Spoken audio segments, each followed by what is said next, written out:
the ability to convey things effectively has been always his forte, and his cheerful attitude has gained him a lot of friends in the Toastmaster community. So it is my privilege to invite our resource person, the person who is going to enlighten us, Toastmaster Dileep Choyappally, on Speechwriting 101, the what, why, and how. Toastmaster Dileep, the stage is all yours. Hearty welcome to this meeting. Thank you. Thank you, Toastmaster Vipin. I would like to thank and acknowledge the presence of all the district officers, the area directors, the division directors, and the other district officials who are on this virtual stage for today. And it's indeed a pleasure and privilege to have this opportunity to interact with a few Toastmasters on a topic which is very close to my heart, which is in terms of speech writing, the what, the why, and the how. Let me take a moment to share the screen in front of you. I have a small presentation which would help the discussions, but then my request is not to restrict your questions onto just what is there on the slides. It can be anything related to speech writing or a wider Toastmastery per se. I would be more than happy to take the questions towards the end. Now, I was introduced as a contest winner and the number of awards that I got through the contest.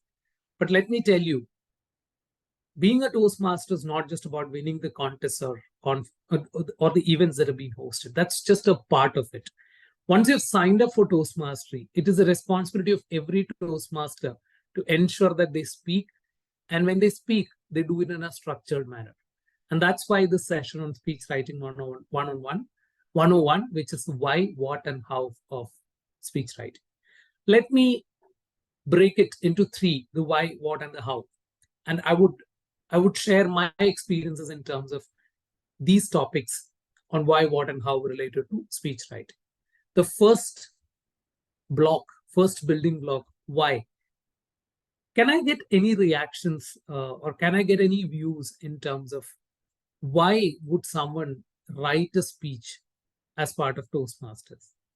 What do you think is the objective that anybody would write speeches as part of Toastmasters? You can use the chat option or you can unmute and then talk in terms of what do you think the importance of having to write a speech in Toastmasters is.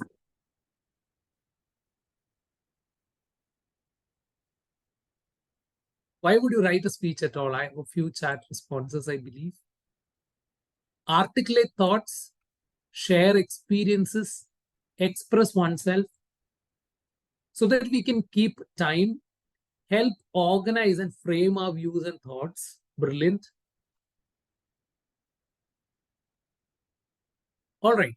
So it's about managing time. It's about organizing the thoughts. It's about expressing oneself. It's about articulation, right? So I've got a few of those responses.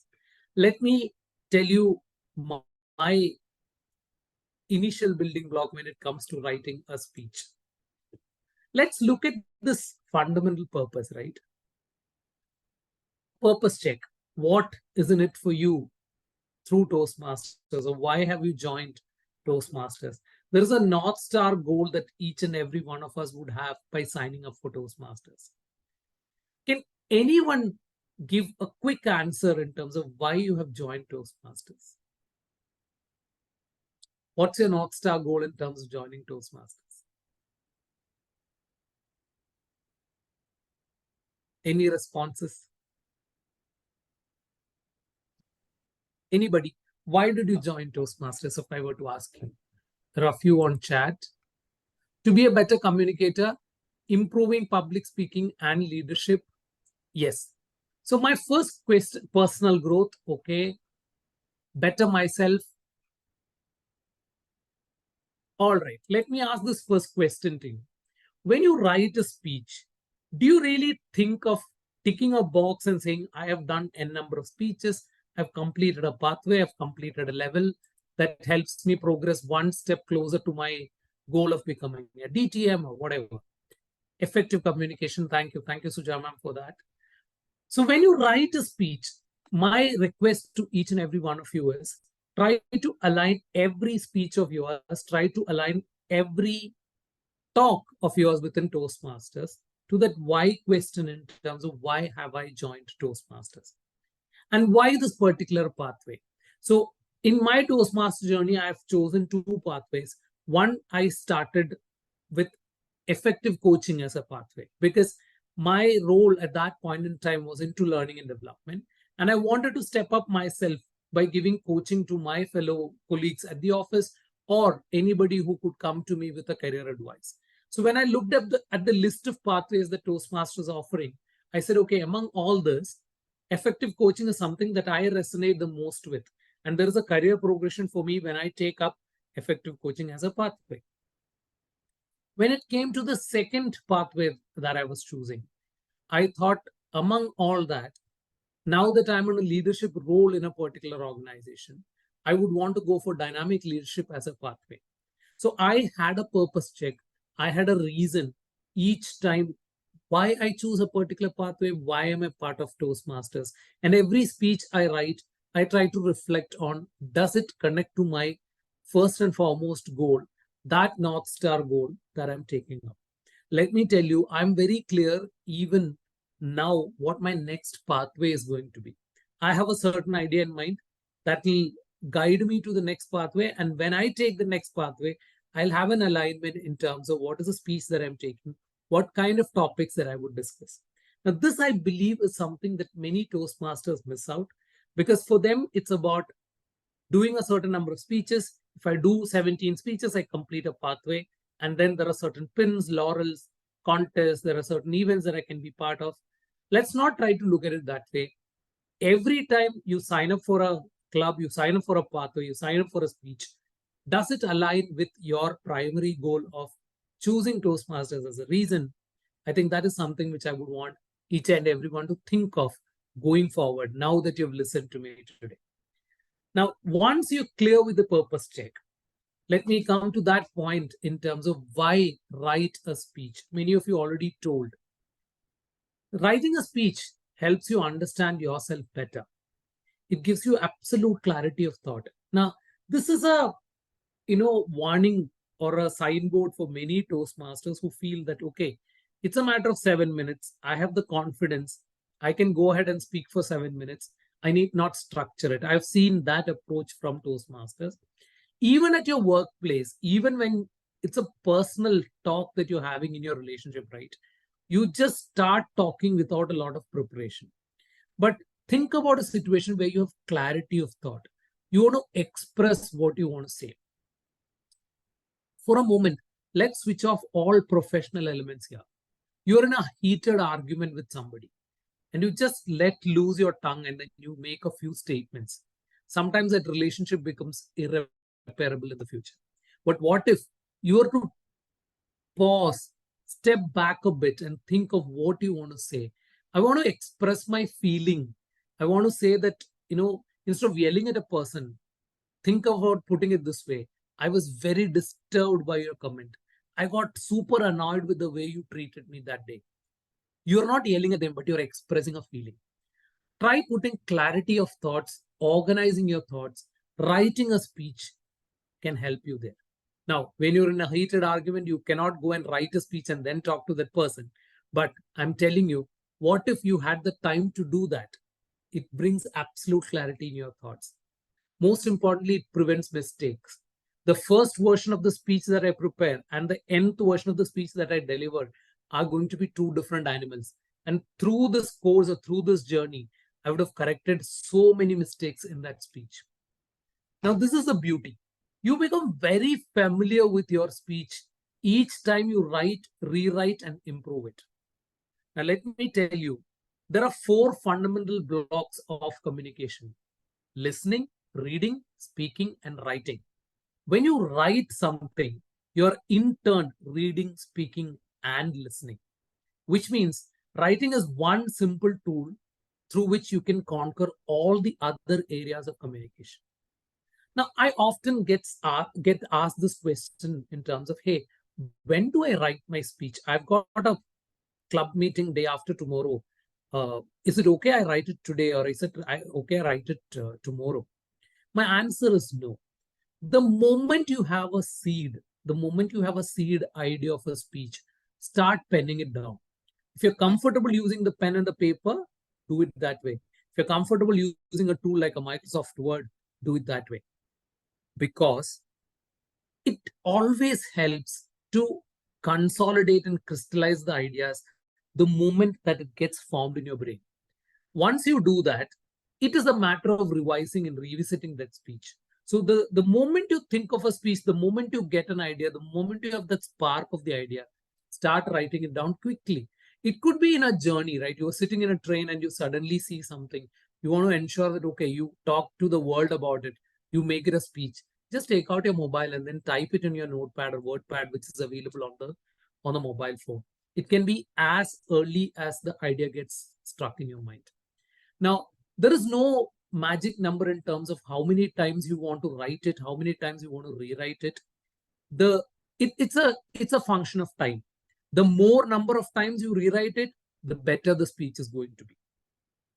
Now, another important factor I would tell you is, as you rewrite it, don't be super critical and don't look at a lot of political correctness. Just let there be just a free flow of thoughts first.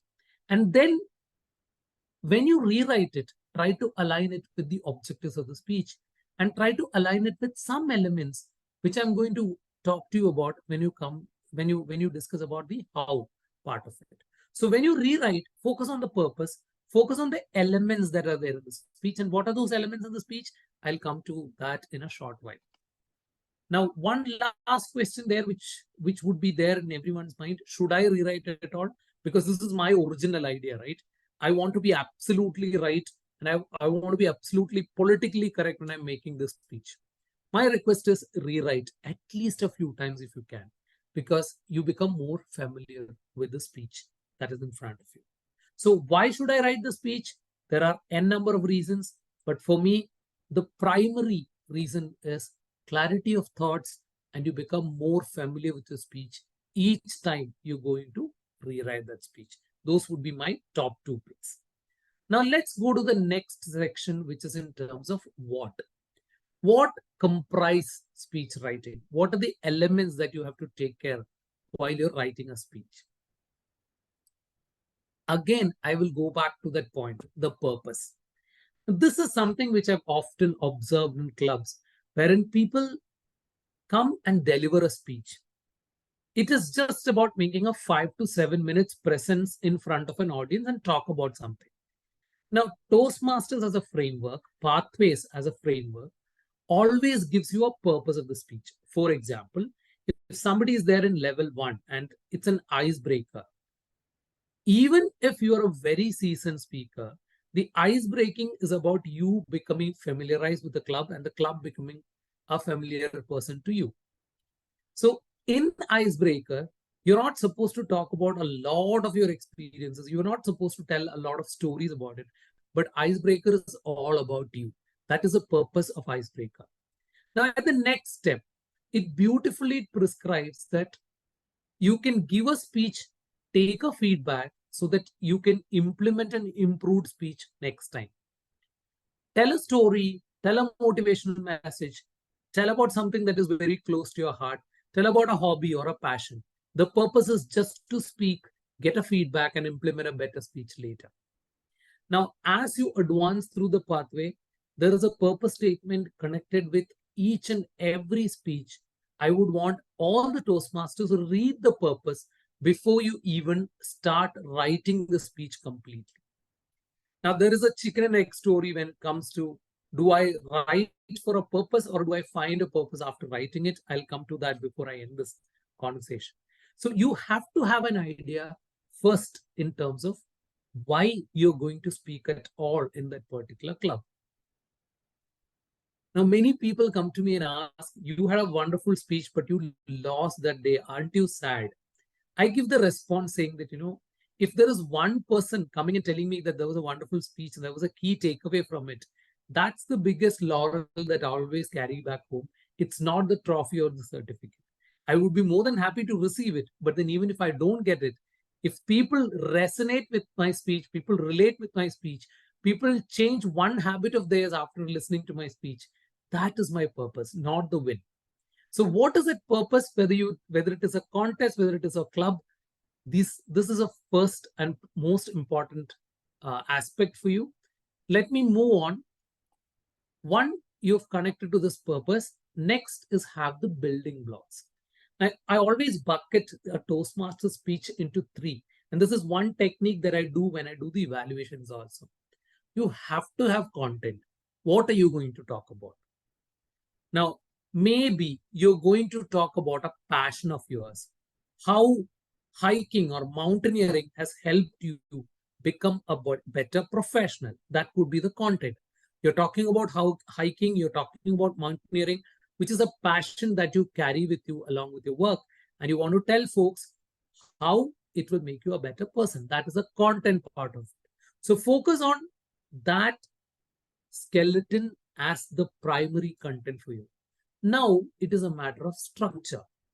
You can go very serious with this example, saying that how tough it is to train, get yourself trained to take up a passion like hiking or mountaineering, how important it is to have the rhythm, how important consistency is. So you can basically tell people about the importance of following certain practices if you were to reach there. That's a very serious tone. That's a very inspirational tone to build the structure. Instead, you can also say that before hiking, before that hobby came to your life, how lethargic you were, how some of the how or what were some of the problems that you encountered, and after that hobby came to you, after that passion you discovered, what were some of the changes that happened for the good, how it helped you as a professional. Now that may take a little funny or more interesting route. That's the structure, how you're going to talk about it. Now, the next part is the delivery. What kind of body language that you use, the kind of pauses, the vocal variety, the humor element that comes in there, all comes as part of delivery. Now, once you have the purpose check done, focus on the content, structure, and delivery equally. Now, for me, content and structure comes first, delivery comes towards the end. Delivery is at that time where you have a speech which is written, rewritten, you've ensured that the content is in place, you've ensured that the structure is in place. You're just adding the meat to the content and the structure. Again, aligned to your why question. Why am I doing this particular speech at all? Now, these are for me the building blocks. If you move one step forward, my request is to have a consistent theme. Now, when I say this, I've seen Toastmasters who switch from being extremely humorous, suddenly going very emotional. Or at times they might do a totally emotional trail, emotional journey, and then they come back and sprinkle a lot of humor around it. That kind of an oscillation may not always be taken well by your audience. So my request is always go for a consistent theme in your delivery and in your structure. The last speech that I made, I got a feedback saying that your speech was a little too emotional. It took a little time for you to come out of that. And I completely acknowledge that fact because that was a story which was very close to my heart. When I delivered that story, I relived that moment. So it was very difficult for me to come and end with a punch message or a lighter note because this was a very emotional story that was very close to my heart.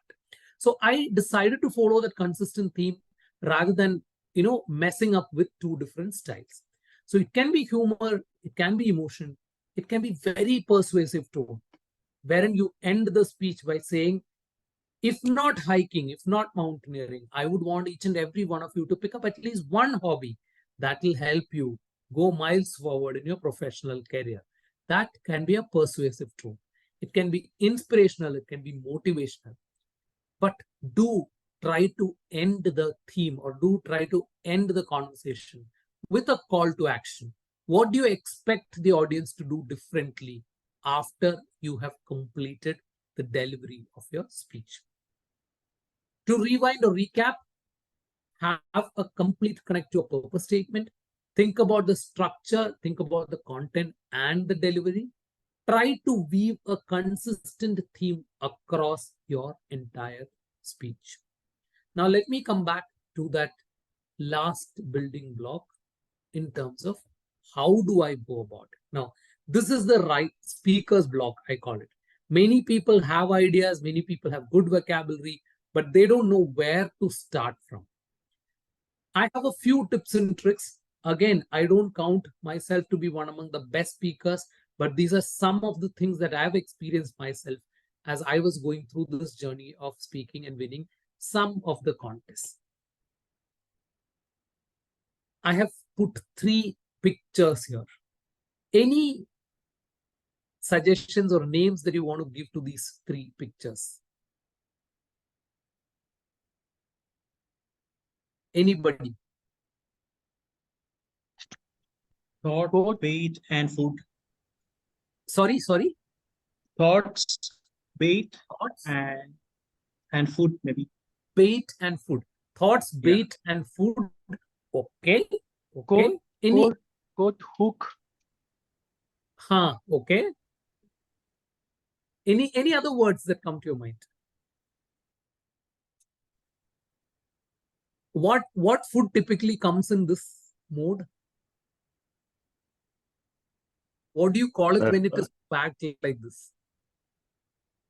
A quote which will be So takeaway. Okay, takeaway. So hook was right, takeaway was right. This is very simple. What kind of thing comes with this icon on your phone?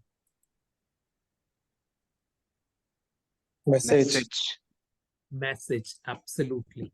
So my 3 elements that I would include in any of the speeches or any of my speeches, I try to incorporate a message for the audience, a hook for them, so that they get captivated, they remain there to hear your message, and I end with a takeaway. Now, this kind of a structure that can help you prepare a speech, which is well received by the audience, at the same time is also attended to through all the 7 minutes as you're speaking.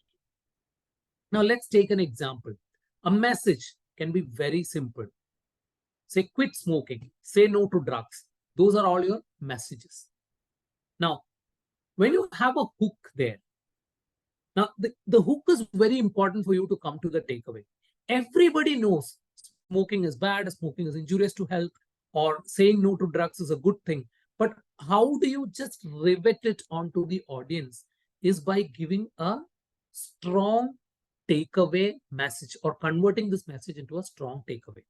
Now, that takeaway can be through a story, a personal experience of yours in terms of how bad you were in some of the habits of doing substance abuse or doing smoking, and how well you came out of it and what are the changes that you experienced.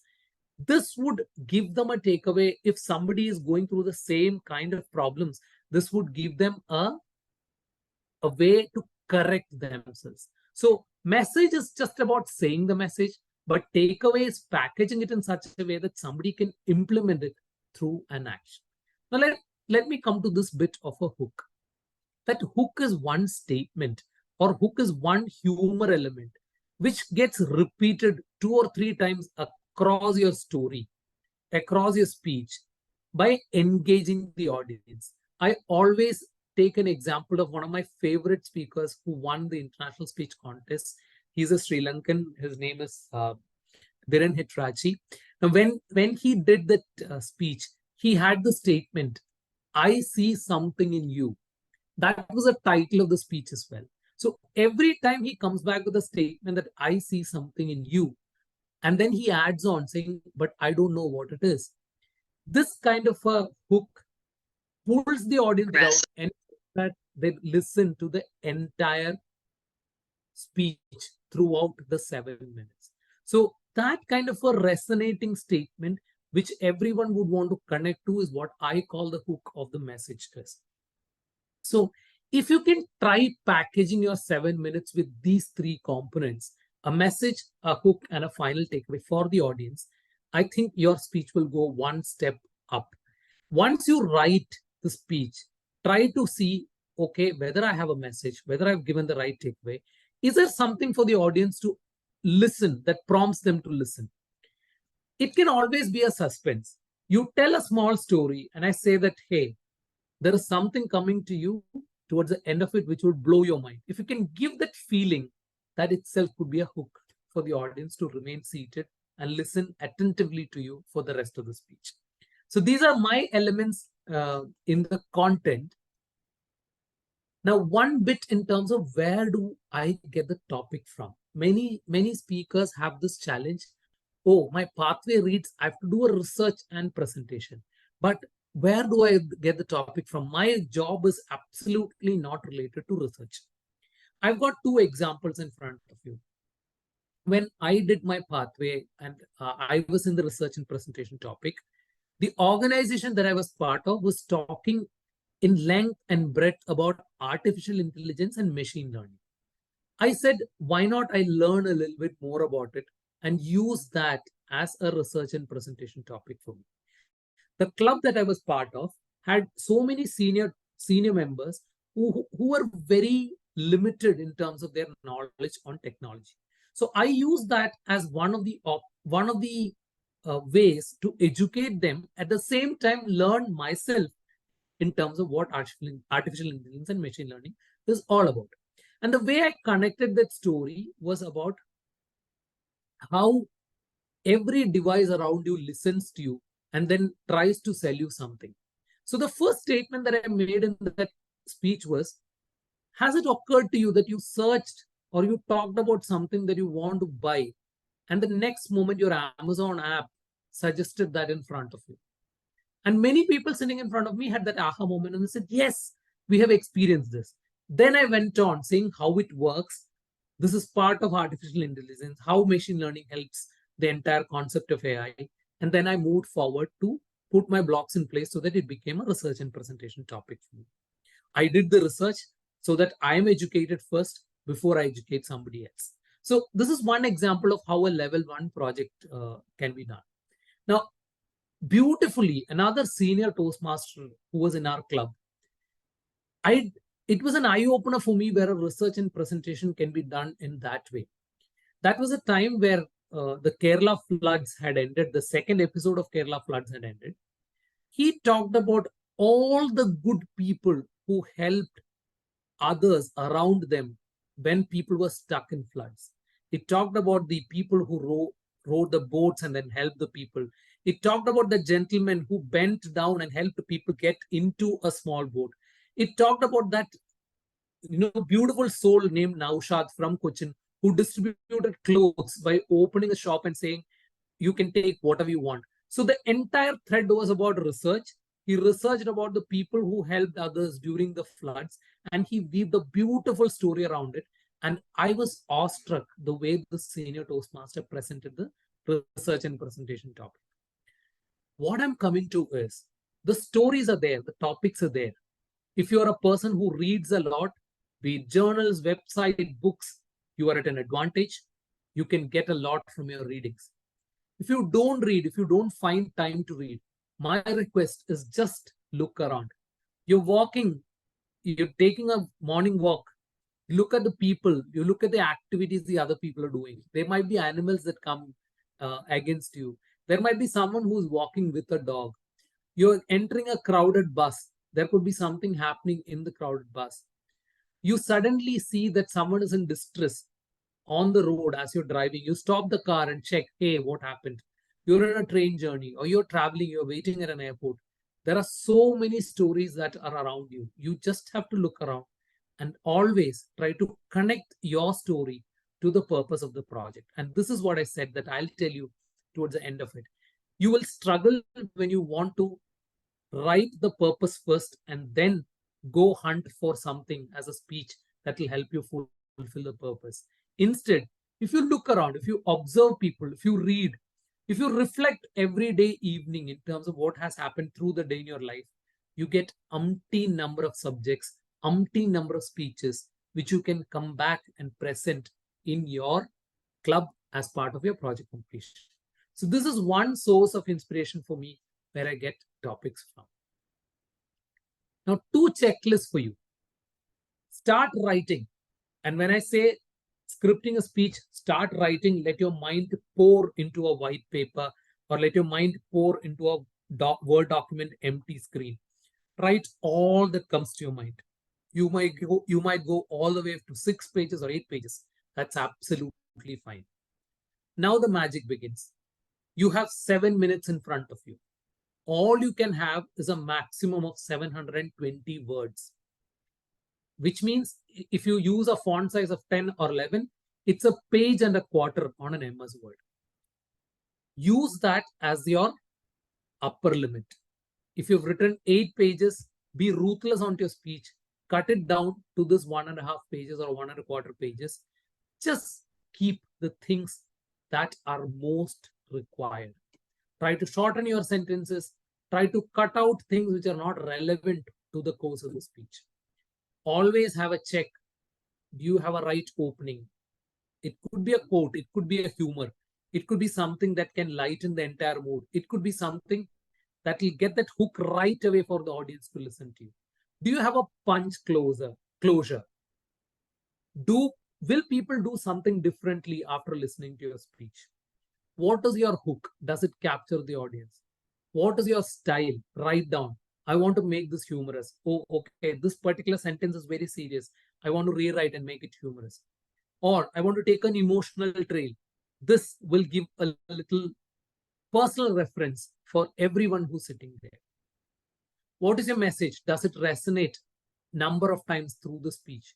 And what is your takeaway? Would they do something different after they listen to you? Have all this as part of your checklist. The more ticks that you have, the better your speech is.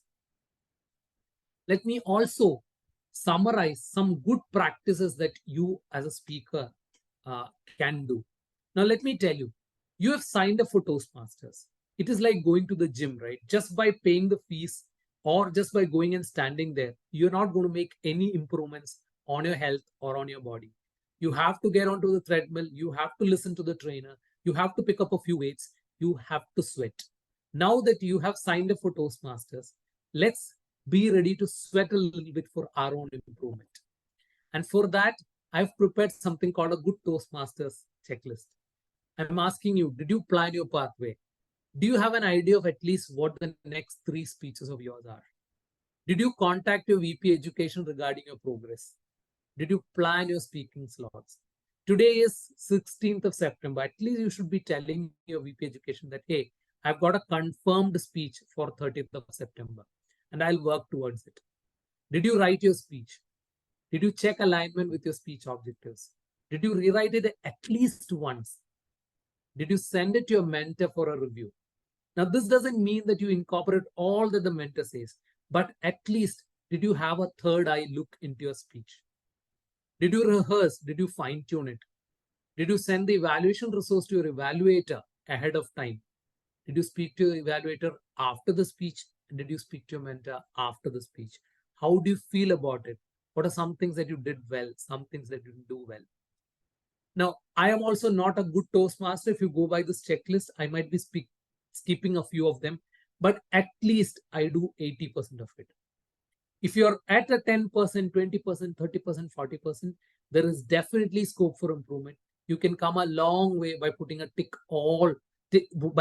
in all those check boxes and say, yes, I'm a good Toastmaster. I've done all this for every speech that I do. Then you're serious in business.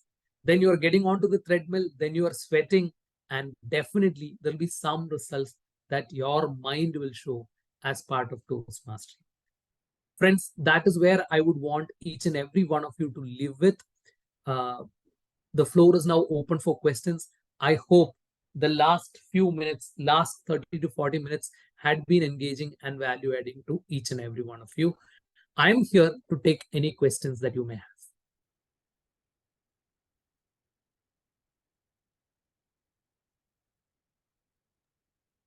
I would suggest everyone to please come on video and we can have the questions.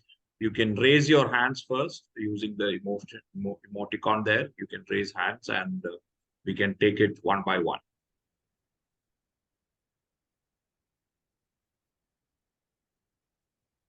Thank you, Shalini, for your comment.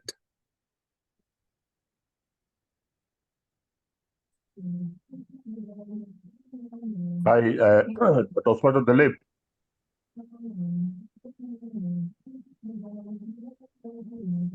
Hello.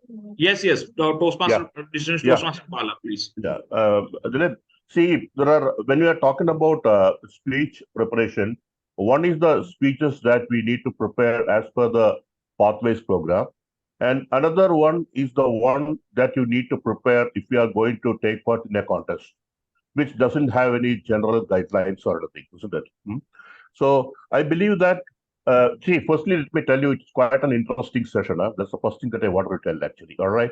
Thank you. Yeah. Thank you. Yeah. The next thing is, see, when we have a clear set of objectives, it becomes all the more easier for us to prepare the speech because we are very clear about what this whole project is all about and what is the particular skill that we are expected to learn by way of delivering this project, right? But when we are talking about preparing a wholesome speech, which doesn't have any particular objectives, the challenges are actually slightly different, isn't it? Could you just give your thoughts on this particular aspect? Sure, Distinguished Toastmaster Bala. Actually, that's so kind of you to have brought up that question. See, I was mostly focusing on pathways because this is more like an area event, and I see that so many people would be starting their pathways. I thought that would be helpful for them. Now, coming specifically to contests, or not even contests, you have something to present at your workplace, right? Few things that you can bear in mind is, again, go back to the objectives. Why are you doing the speech? I would want to win the contest, but that's one part of it. But I would want everyone to carry a message with me, and I would want people to think differently after listening to me.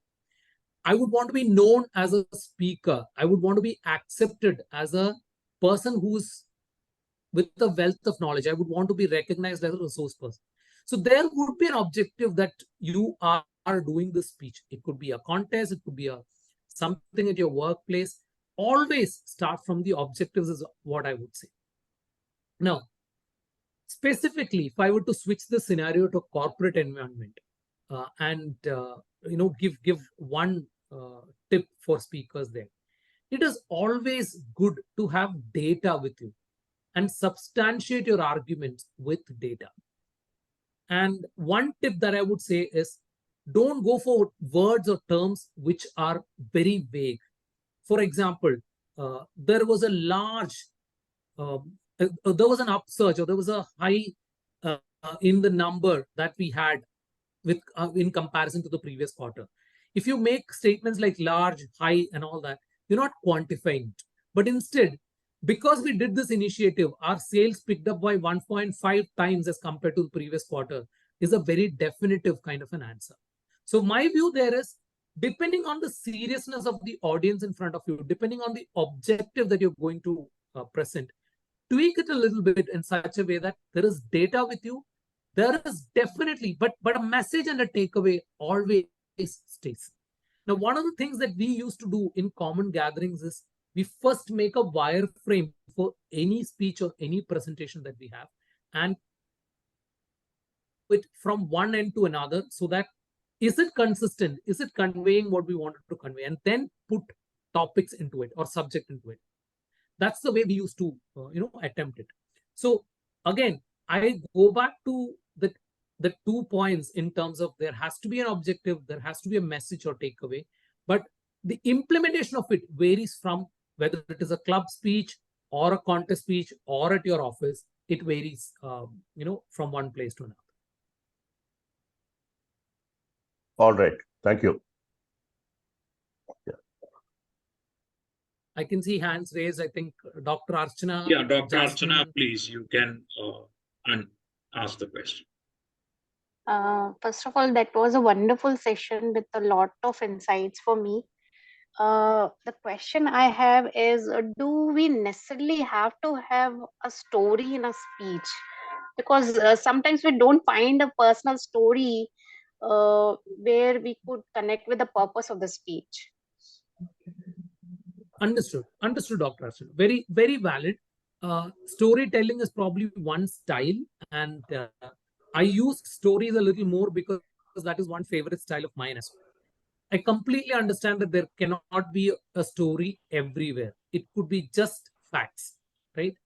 So the only challenge there, the only way to, I mean, the only disadvantage there if you don't have a story is, see, stories are one way where everyone can relate to.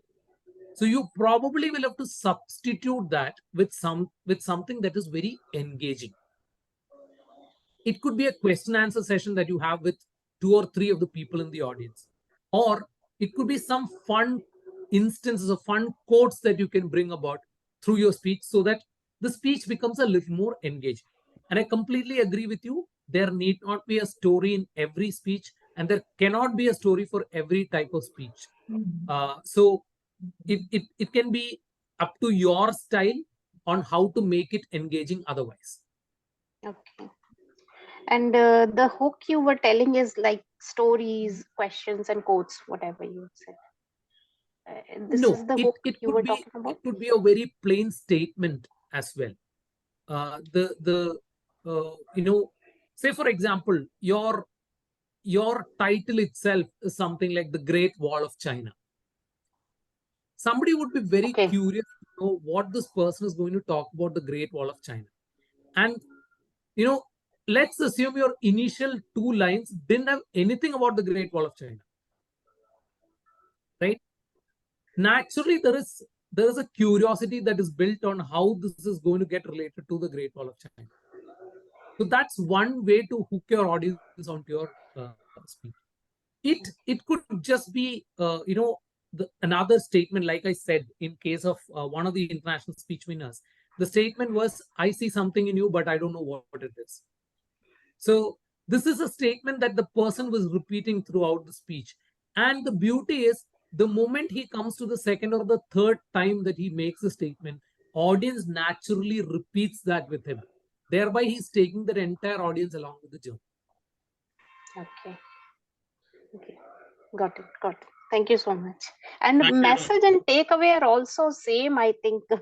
Means at the end Okay. of the So, speech. as Yeah. I said earlier, message could be a very motherhood statement, like quit smoking, or always show good manners while you're at workplace. That could be a message, but Okay. it will not go along with your audience unless you give them instances on how they can practice it. Okay. Okay. So The call to my action. view is, convert your message to a takeaway using any of the mechanisms that that you have as a power with you. Okay. Yeah. Understood. Thank you so much. Thank you. Thank you, Dr. Afsana. Toastmaster Jasmine, your question. Okay. Yeah, because sometimes we write and then we put a lot of points together and we don't know how to narrow down to few points that we can talk. How do we do that? Okay. One question that as a speaker you can ask yourself is, does it make sense to the objective of my speech? Does it make sense to what I want to convey? So there is a story that is there, or there is a message that is there, which is very close to your heart, but it is not aligned with your speech. Just pick that point and say, this sentence or this 2 lines, does it make sense to my final objective? Or does it make sense to the message that I'm going to convey? If it doesn't make sense, just take it off. Again, if it is adding a lot of time to your entire speech, thereby you break that 7 minutes or 10 minutes or 12 minutes window that is given to you, again, take that off completely. That is where I said, sometimes you have to be brutal with the kind of words, or brutal with the kind of cutting that you do on your speech, so that it becomes interesting. And Jasmine, believe me, even if you take it off from this particular speech, you will definitely get some other time where you can use this particular experience or statements, because there would be another occasion where you can use this particular thing that you've taken away. So my request to you is, do the alignment check in terms of how the audience will be engaged by listening to that statement, how well it connects to your objective of the speech. If it doesn't make sense, be absolutely ruthless, take that statement or take that few lines away from your speech.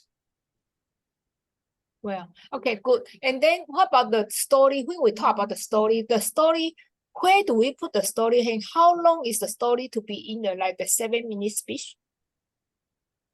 Okay.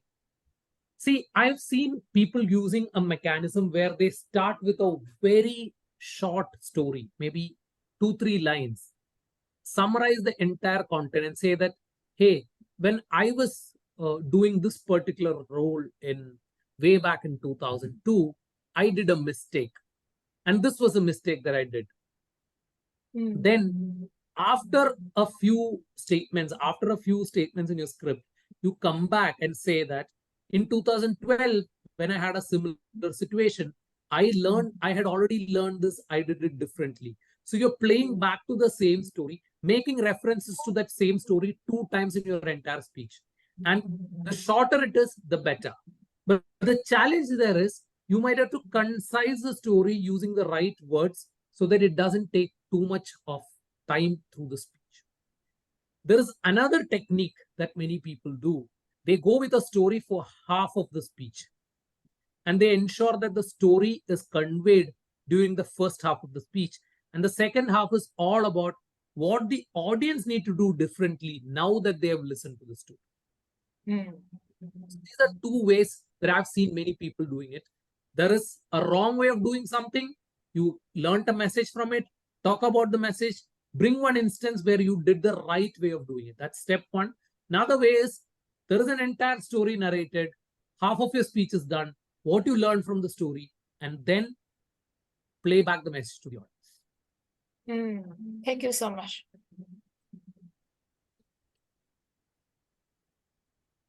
Ramesh? Yes, thank you, Toastmaster Jasmine. Toastmaster Ramesh, you may ask your question. Hi, thank you so much. This is very nice presentation. So much of learning with this. Thank you so much. And my question is, now I would like to take a elective of keynote speech with 20 minutes. So my confusion is how we can engage this audience with this 20 minutes, and also whether we can use any presentation softwares or something in that elective. The second question is how we can incorporate humor into our this speech writing, so that in the writing itself I couldn't that take that humor sense into that the sentences, and I couldn't convey that humor to the audience. This is the 2 questions with me. Thank you. Thank you for bringing up those 2 points. Ramesh, to your first question, I'm not sure if Distinguished Toastmaster Susan is here. In our club, we had a keynote speech just last week where she did an entire 20 minutes keynote speech on something on giving back, or giving back to the society, on how as a Toastmaster we can help the people around us grow and flourish. So this was the content of the speech. Now, coming to your simplest question first, you asked the question whether I can use any speaking aid. Yes, you can definitely use speaking aids at that point in time because you're already at a level 4 or a level 5, doing an elective. But my request is only use a speaking aid as an aid. Let that not take the limelight. You as a speaker, you as a presenter should be the limelight of the session. Your message, the points that you convey should be the limelight of the session. The aid should only do what it's supposed to do, aid your presentation.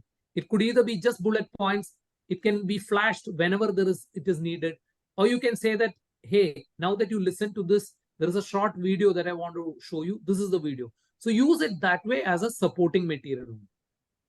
Now, keynote speech. If I go a little quizzing on you, what do you do, Ramesh? Professionally, I am a scientist in a private company. This is spice extract. Okay. Yeah. Okay. So can you pick up a topic which is closer to your heart, at the same time audience would be interested to know about it? Okay. Oh, maybe I'm just thinking aloud.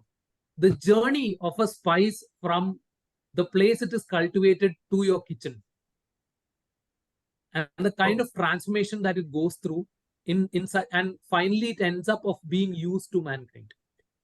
could be one of the ways that you can structure your whole presentation so that the topic is close to your heart. At the same time, it can resonate with anybody who's sitting in the audience as well.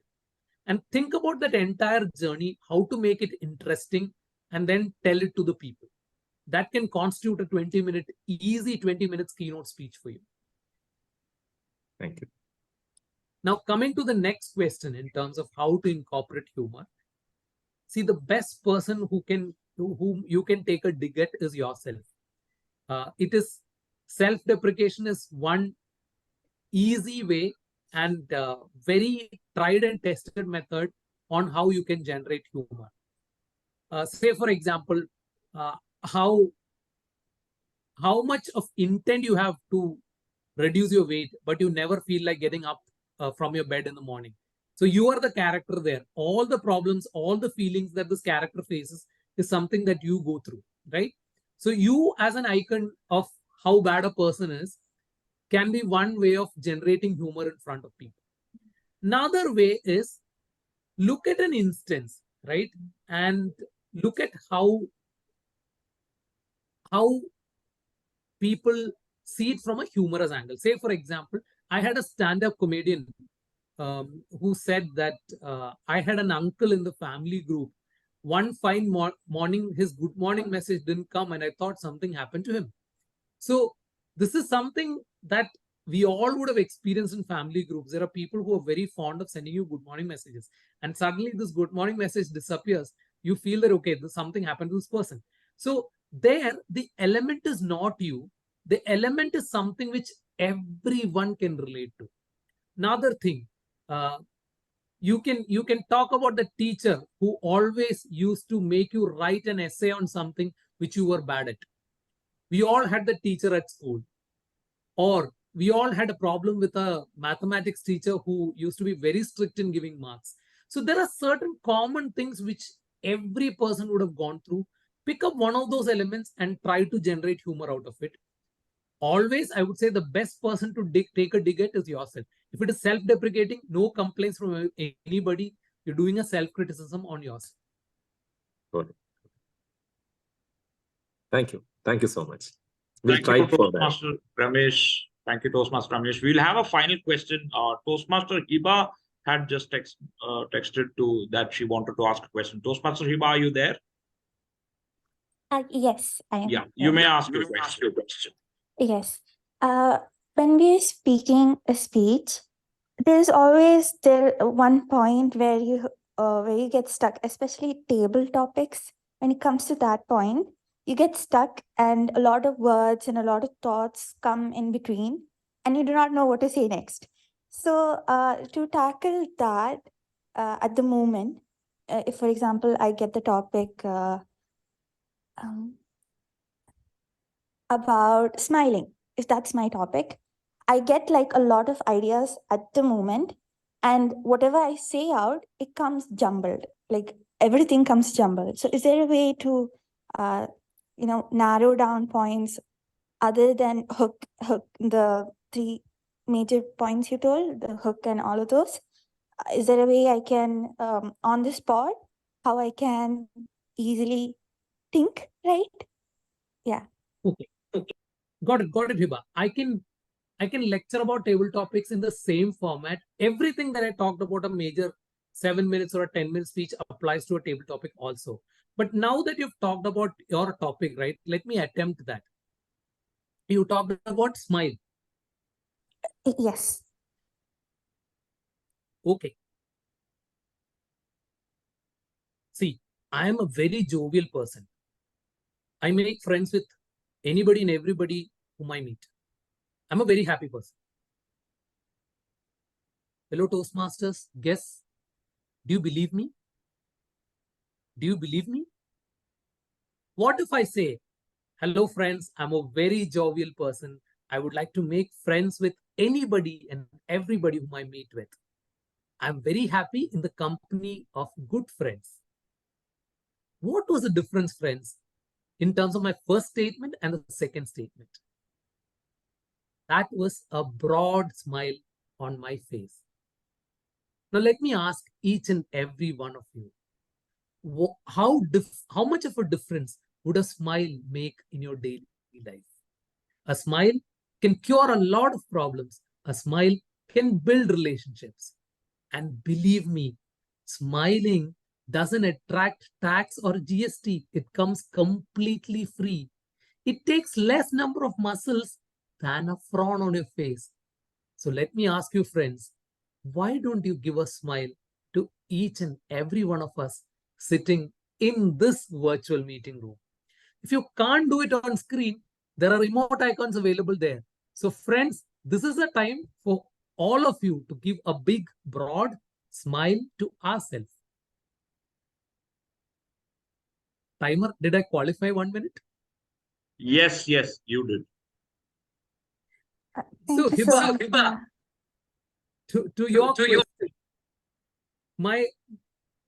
my approach is try to connect that table topic to something that you can convey to the audience. I took 2 instances of making the same statement using a smile and without using a smile. That is the way I connected. So the problem that many of us face when it comes to table topics is we're very worried about how would I occupy 2 minutes, right? And the second problem that we do is we want to be politically correct. Now, you had dosha for your breakfast, and suddenly the table topics master gives you a topic. How was conflicts for today's breakfast? The immediate reaction many of us do is, oh, thank you, table topics master, for that topic. Actually, I didn't have conflicts today for breakfast. This is the way you approach the topic. Now, who's bothered? Nobody is going back home and checking with your mother or father or brother, what did you eat in the morning breakfast, right? You just simply start by saying that, hey, today morning I had this yummy cornflakes with some raisins and some strawberries as part of my breakfast. Do you know that cornflakes is a very healthy form of breakfast? But I have a complaint though. Cornflakes is not very desi. This is something that Westerners give on us. You can go on and on and on in terms of the good or the bad side of conflicts without actually taking a bail saying that, hey, I didn't have conflicts, instead it was dosa, but I'm forced to talk about conflicts right now. Don't bother about political correctness. Don't be worried about the 2 minutes in front of you. Just there be free flow of thoughts, and always try to make it interesting. If possible, end it with a request for the audience to do something about it.